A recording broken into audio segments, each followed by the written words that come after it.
حضرت علی رضی اللہ عنہ نے کلمہ پڑھا، مسلمان ہو گئے، تو میری اور آپ کی طرح سکون سے بیٹھے نہیں؟ روایات میں آتا ہے کہ جس طرح اونٹنی کا بچہ ماں کے پیچھے پیچھے چلتا ہے، حضرت علی رضی اللہ عنہ ایسے رسول اللہ صلی اللہ علیہ وسلم کے پیچھے چلتے تھے. سفر ہو یا حضر ہر وقت ساتھ رہتے تھے، مکی زندگی ہو یا مدنی ہر وقت ساتھ رہتے تھے. نبوت کا اعلان کیا رسول اللہ صلی اللہ علیہ وسلم نے. 3 سال کے بعد اعلان تبلیغ کا حکم ہوا، وَأَنذِرْ عَشِيرَتَكَ الْأَقْرَبِينَ. اللہ رب العزت نے حکم فرمایا اب اپنے قریبی رشتہ داروں کو اعلان تبلیغ کرو. پہلے خفیہ تبلیغ، پھر اعلانیہ تبلیغ.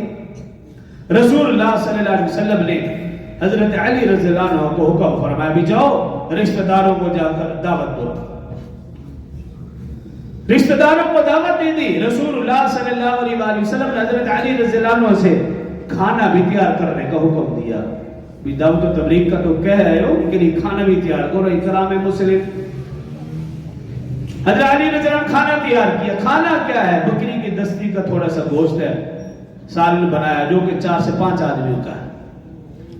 حضرت علی رضی اللہ عنہ فرماتے ہیں کھانا تیار ہو گیا. رسول اللہ صلی اللہ علیہ وسلم تشریف لائے، بوٹی نکالی، آدھی بوٹی کھائی اور آدھی پھر اس میں ڈال دی.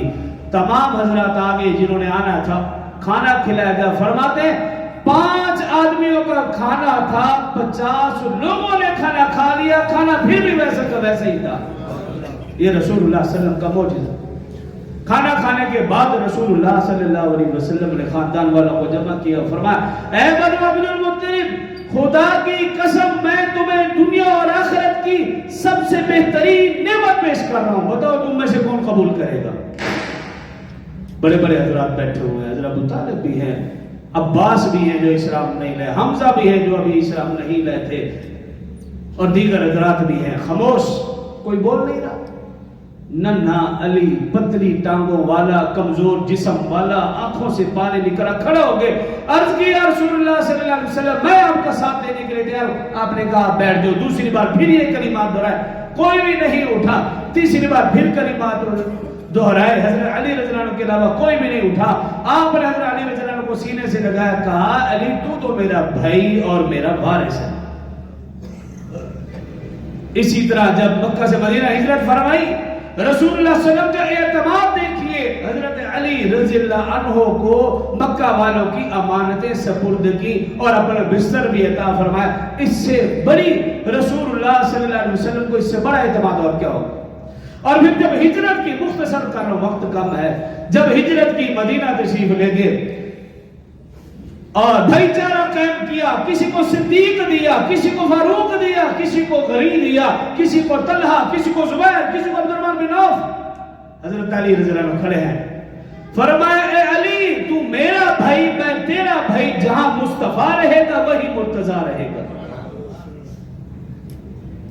حضرت علی المرتضیٰ رضی اللہ عنہ، ان کی زندگی کی بے شمار باتیں ہیں. بدر کا میدان دیکھ لیجئے، 70 مشرکین مارے گئے، جن میں سے 35 حضرت علی رضی اللہ عنہ نے واصل جہنم کی. احد میں رسول اللہ صلی اللہ علیہ وسلم کی حفاظت کرتے ہوئے حضرت علی المرتضیٰ رضی اللہ عنہ کے جسم پر 16 زخم آئے. اور خندق کا میدان دیکھ لیے، سب سے بڑا جو جنگجو تھا اس کا خاتمہ کیا. خیبر کا میدان دیکھ لیے، وہ تو مثالی ہے. مسلمان کئی دن تک رسول اللہ صلی اللہ علیہ وسلم بھی تشریف فرما ہے، دیگر صحابہ اکرام بھی تشریف فرما ہے، خیبر کا قلعہ فتح نہیں ہو رہا. اسلامی لشکر پریشان، رسول اللہ صلی اللہ علیہ وسلم، صحابہ بھی پریشان. رسول اللہ صلی اللہ علیہ وسلم نے رات کو اعلان فرما دیا، کل صبح میں جس کے ہاتھ میں علم دوں گا اللہ اس کے ہاتھوں اس قلعے کو فتح نصیب فرمائے گا. صحابہ اکرام پوری رات حیران پریشان اور خوش بھی رہے.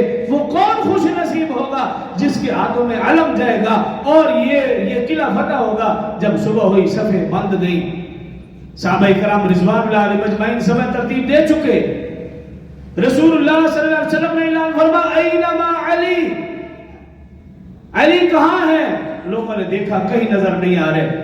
بتایا گیا کہ حضرت علی بیمار ہے، ان کی آنکھوں سے آنسو جاری ہے، وہ خیمے میں، آنکھوں سے پانی جاری ہے، شوب چشم، وہ خیمے میں، وہ بیمار ہے.